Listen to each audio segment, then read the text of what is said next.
স্বাদ আছে ভাই, কিন্তু সাধ্য নাই ভাই।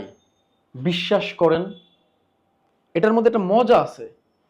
জীবনের প্রতিটা ক্ষেত্রে আপনি ছোট থেকে এখন পর্যন্ত যে জিনিসগুলো আপনার অনেক শখ, কিন্তু আপনার পিতা আপনাকে কিনে দিতে পারে নাই, অথবা আপনি কখনো আপনার মুখ দিয়ে প্রকাশ করেন নাই কারণ আপনার বাবার ওরকম আয় নাই, বা আপনি এখন পারছেন না কিন্তু আপনি পছন্দ করেন, এই ফিলিংসটা বা এই অনুভূতিটা অনেক সুন্দর ভাই, ট্রাস্ট মি।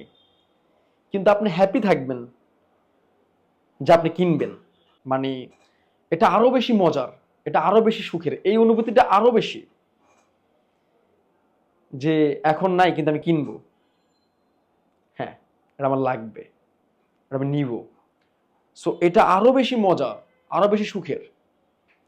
সো আমার এই কথাগুলো বুঝতে পারবে তারাই যারা নিম্ন মধ্যবিত্ত অথবা মধ্যবিত্ত পরিবারের সন্তান, যারা ইনশাল্লাহ আমি এটা করব, এটা আমি নিব, এটা আমার লাগবে, এটা আমার দরকার, এটা আমার থাকবে, যারা এই টাইপের।